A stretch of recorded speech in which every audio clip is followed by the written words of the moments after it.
Hello guys, welcome back. This is the fourth video in the Databricks Free Edition series. In this video, I want to cover some of the things that you as a viewer asked me to create. There were some questions about the existence of DBFS in the community edition and why that is not in the free edition. And I will show you Databricks recommendations for that. And there is another question about how to upload the data, for example CSV, into this free edition and how to read that data because you didn't see the DBFS there, right? Let's go into this. I will just show you in the community edition how it looks like, and then we will switch into the free edition so you get the differences between that. If you are new to the channel, I'm covering the Databricks Free Edition videos right now, and also I create videos related to data, AI, machine learning, and so on. So if you are new to, then please consider subscribing. It helps me motivate to create new videos in the future. Now let's get back into the content of this video. Right, let's go to the community edition first. I want to show you how it looks like. Right, this is the community edition. I am already logged in here. By the way, now in my opinion you cannot access the community edition. It's only for the existing users. Let me go to the main page. If I go to this catalog icon, you can see there is DBFS and there is database tables. Right, how to assess this DBFS? Let's first go into that. If you go on the top here, you can go to the settings, and in the settings you can go to developer, and here you can search for DBFS. Okay, I think it's not here. It must be in the advanced. Then let me see.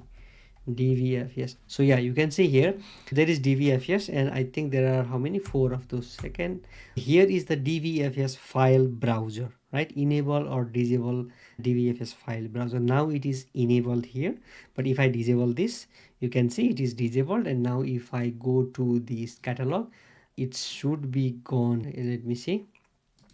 Catalog, now it's not there. This is how you can enable and disable DBFS in the community edition. Now let's switch into the free edition. This is the free edition.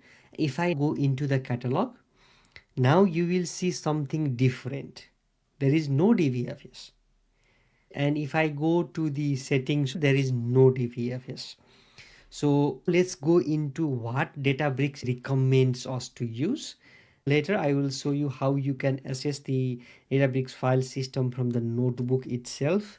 We upload the data, which I mentioned before. I have created one notebook here. If I go here, there is a notebook called DBFS.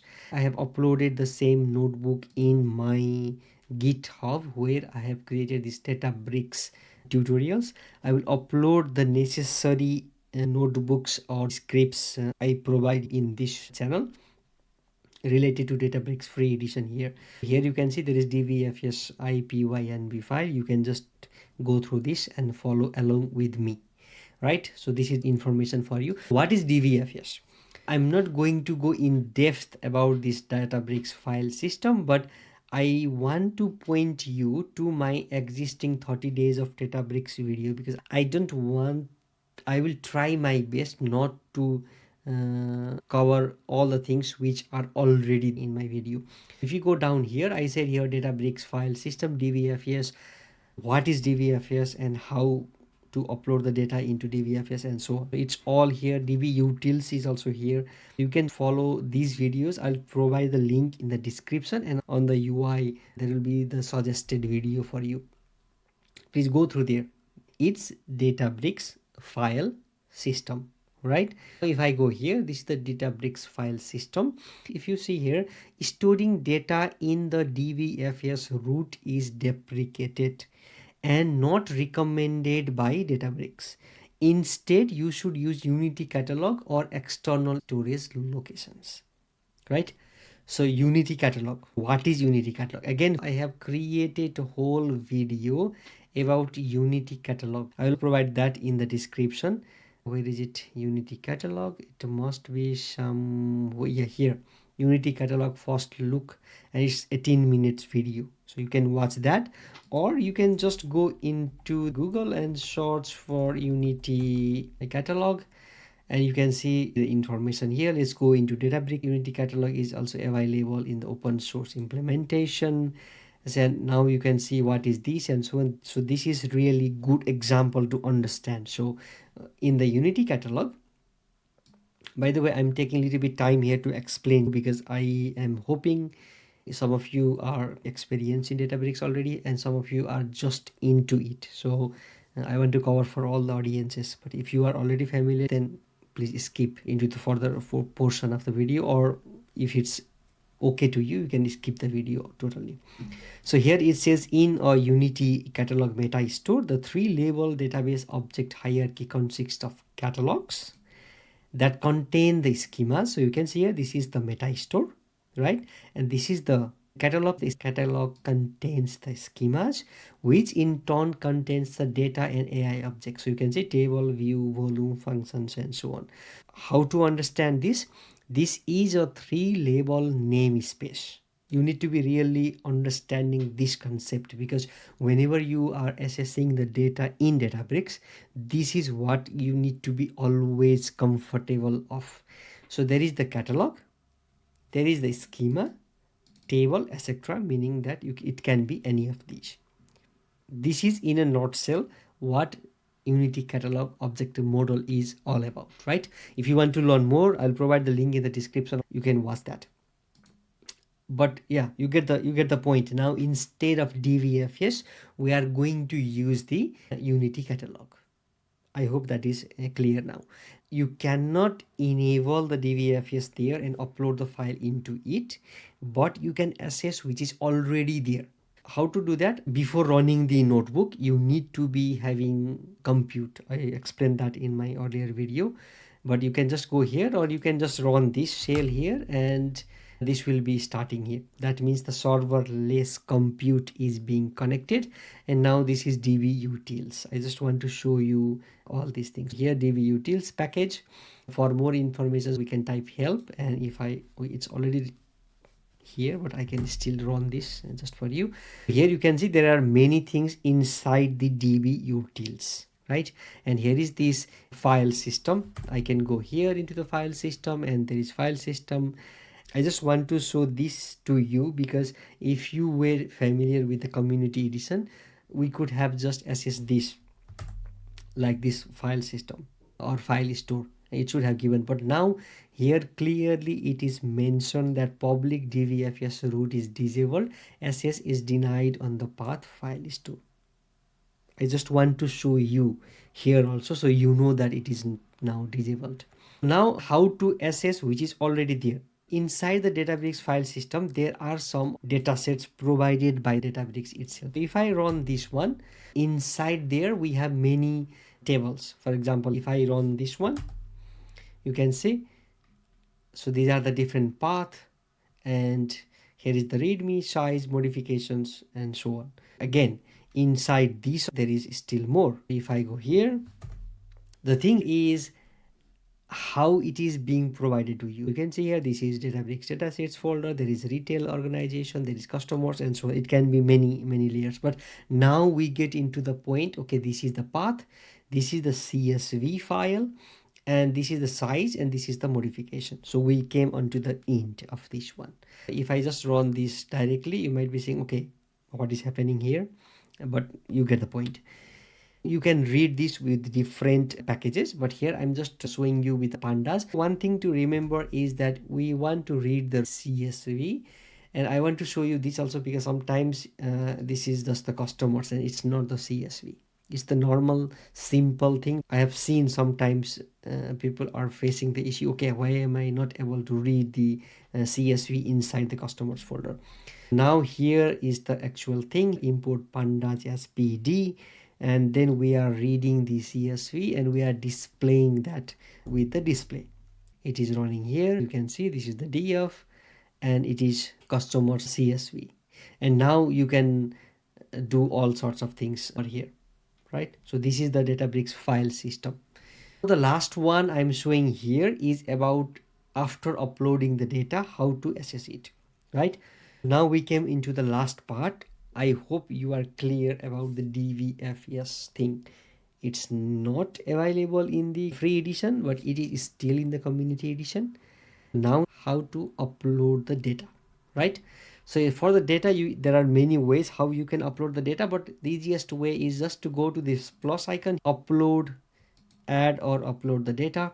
It will open the new UI here. You can see there are different ways how you can connect to it, and here it says source, data sources, and so on. Upload files to the volume, create or modify table, create table from Amazon S3. There are other places also from where you can add the data. Create or modify table. I want to create the table. If I click into that, I have the possibility to upload. I'm just taking the Titanic CSV example.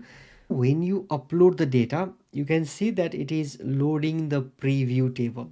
This is important to understand. Before there was DBFS, but now, as I said, it's the Unity catalog, and there is 3-level hierarchy. Now this is the preview of the table already being shown here. If I go here, there is this workspace. This is the catalog.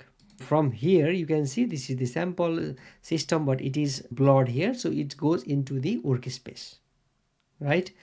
And then here is the horizontal view, and now you can choose which schema you want. I have already chosen this Titanic dataset. I created new one, but I can now create the new one. Here I can give Titanic YT for YouTube, for example.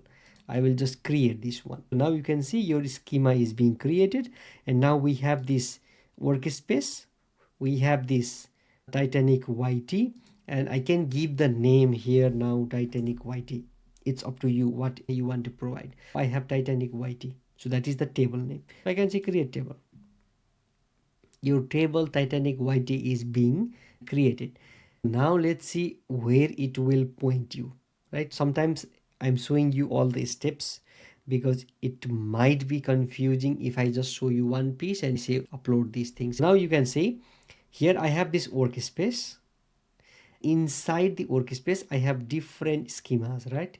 Default, information schema, Titanic YT. Inside this one I have this Titanic YT. So if I click this, it's already here.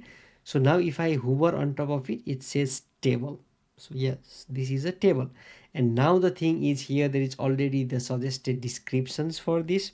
This is where AI already comes into place. I will explain this in the new video later about this. You can see here there is this column, there is table, and so on. There is sample data. All the things can be seen already from this part. How to read this data? That was the question that one of you asked in the comment section of my previous video. Now we uploaded the data, right? I can go back to the workspace. I have this DBFS, which is also in GitHub. You can go through this. I will go on the last one where I have used Spark to read this. There are many ways to read this data.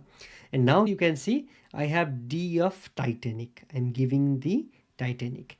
Spark SQL. And by the way, you don't need to install Spark because Spark is already in the Databricks side. And then you just say spark.sql, and the good part here is if you hover here, it will show you all the signature here.